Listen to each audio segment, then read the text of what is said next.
What up, comic book fam? Happy new comic book day, October 20th, 2021.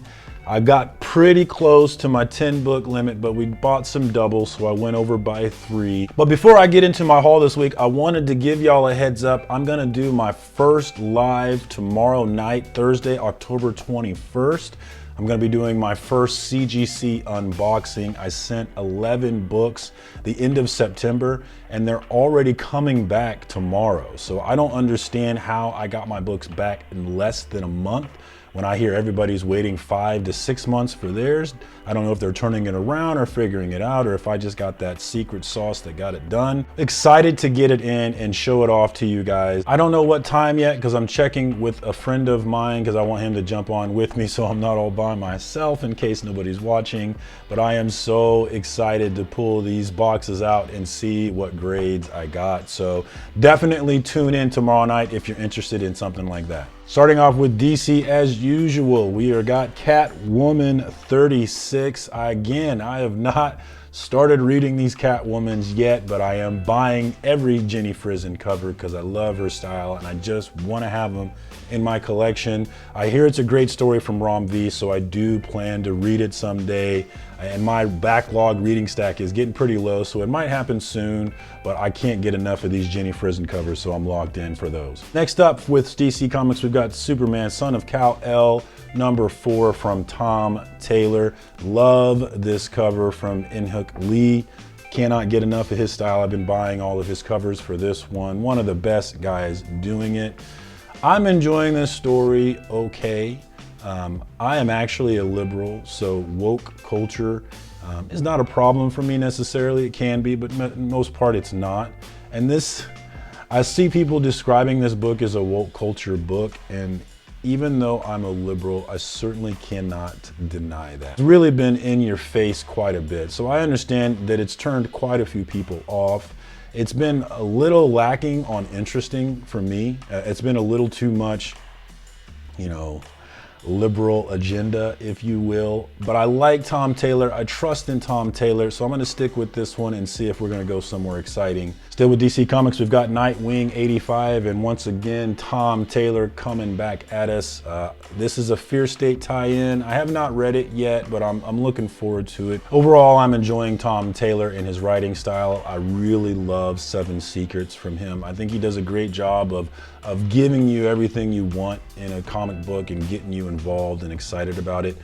So we'll see how this one goes, but I'm locked in for Nightwing 85. Still with DC Comics, we've got Batman 115 continuing the Fear State from James Tynion IV. I believe his last issue is going to be 117, so we're coming up right here to the end of James Tynion's run.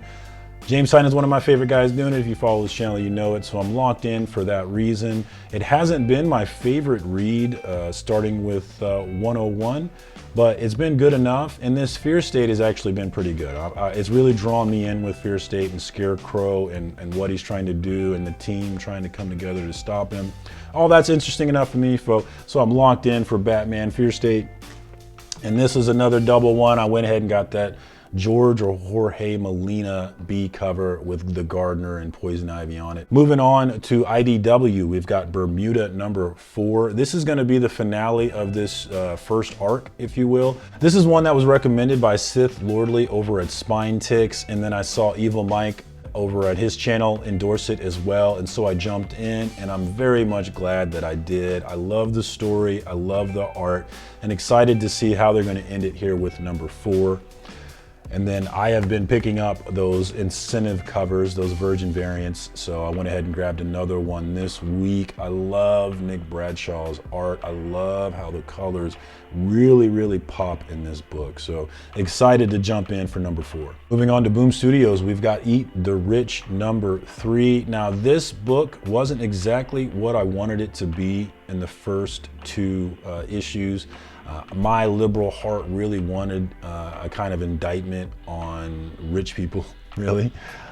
Eat the rich, if you will. It hasn't exactly been that, but we might get to that. So I'm interested, locked in for number 3.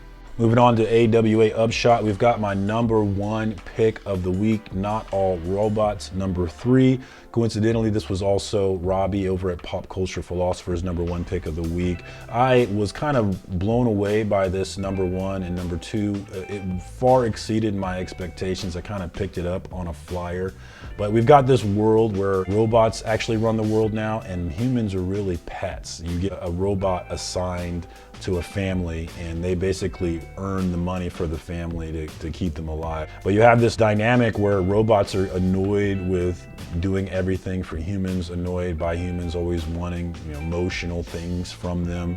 And then on the human side, you have this thing where robots aren't necessarily gentle or caring about humans. So if you have an accident where a robot accidentally kills a bunch of human beings and then gets off by the court system, which upsets a lot of people for obvious reasons. So there's a lot going on this. There's a lot being said about current events in this one, I feel like, and it's really my cup of tea. I love it. Cannot wait to jump in for #3. Still with AWA Upshot, we've got Fight Girls #4 from Frank Cho doing both the writing and the art.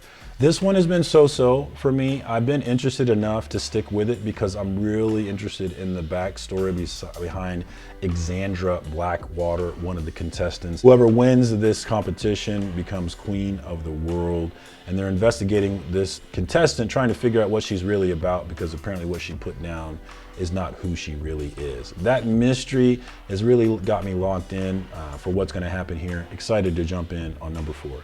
Moving on to Image Comics, we've got King Spawn #3. This one has been backlogged. It's actually my next thing to read. I'm going to catch up on the last couple of issues of Spawn and then all of King Spawn. But I've been hearing good reviews about this one. I really enjoy the art that Todd McFarlane has in all of his books. It seems to always be hitting, and there's no exception for this one. Still with Image Comics, we've got Gunslinger Spawn #1. It is finally here. I know this was delayed for a lot of people due to the paper shortage, but my shop did have some of the covers, and I went with that McFarlane B cover. I really, really like that. Congratulations if you got the special one with the white background and the signature, but your boy ain't got that kind of money, so we're gonna go ahead and stick with the B cover here. And then last on the list was actually an old book from last week, May's book #2 from Jeff Lemire. I picked up the A cover, but I didn't see this B cover, and I really liked it. So I saw it out this week, went ahead and added it to my stack. All right, as always, let me know what was your read of the week and what was your cover of the week. I'm always interested in what y'all got going on because I got serious fear of missing out. So help me with that problem that I have. As far as me, my read of the week, my #1 on my top 10 preview this week, Not All Robots from Mark Russell. As I said, really enjoying the world building that's being done here and interested in the kind of commentary on our life that is involved in it. So really enjoying that read, cannot wait to read it.